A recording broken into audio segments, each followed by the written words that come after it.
All right, this is John King. I'm speaking with Missoula Police Public Information Officer Travis Welsh. I've heard recently that police they're on the lookout for a potential murder suspect, and I guess there's some pretty sensitive evidence involved in this case. I was hoping you could tell us what's going on. Yeah, so in late September, an officer was dispatched to the 2100 block of South 12th Street West for the report of something of a suspicious nature.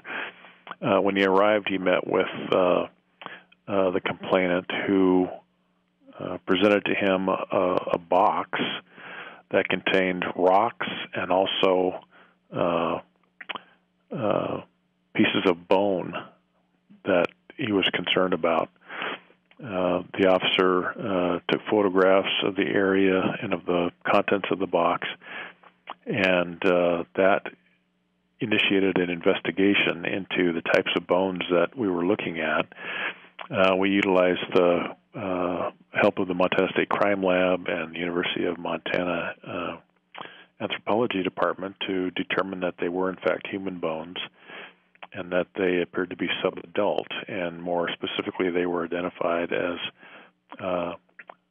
the combined bones of three separate individuals, all of the age of 10 or under.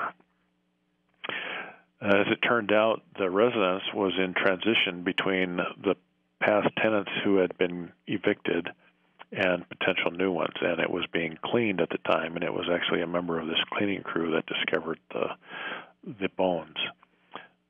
We are in the process now of trying to identify who these children were and determine how they died. At the Missoula Police Department, we consider any human death a homicide until we can show otherwise. So we are investigating it as a serious incident and looking for any help we can get to identify these children. As I said, we are working with the State Crime Lab, the University of Montana. We've also reached out to national missing person databases, and in order to try to identify these children. And then hopefully once we've done that, we can determine what happened to them. Do you know if the DNA was capturable? We are doing everything that we can to work toward the end of identification, and DNA certainly would have been one of those things that we have been would look for. And in fact, we're in the process now of trying to extract DNA from these bones.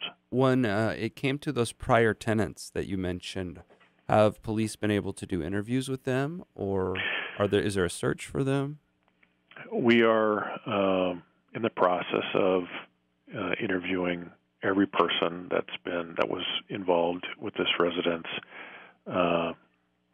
in a time period that they could have been associated with this box and these remains. As people move around, of course, sometimes they're not readily available, so we have to seek them out and try to find them in order to get a statement from them, and we are doing that also. Do you know how many bones are in the box? I mean, is it whole bodies, or is it just a few bones, or? I don't have a specific number of bones in front of me. They are not whole skeletons. They are bone pieces that would include loose teeth lying in the box. So it's not a complete skeleton that might make it easier for us to do some of this work. So we're basically working with fragments.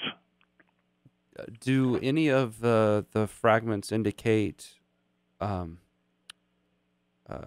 fractures or impact, like a blow, that sort of thing? Well, as you can imagine, that's one of the things that we are looking for in order to determine if death was caused by violent means.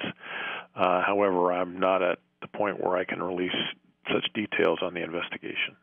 Gotcha. Totally understand. Now, as far as the investigation, you found out that they were human. You found the box in September, correct? Correct. And an investigation into possible homicide began when?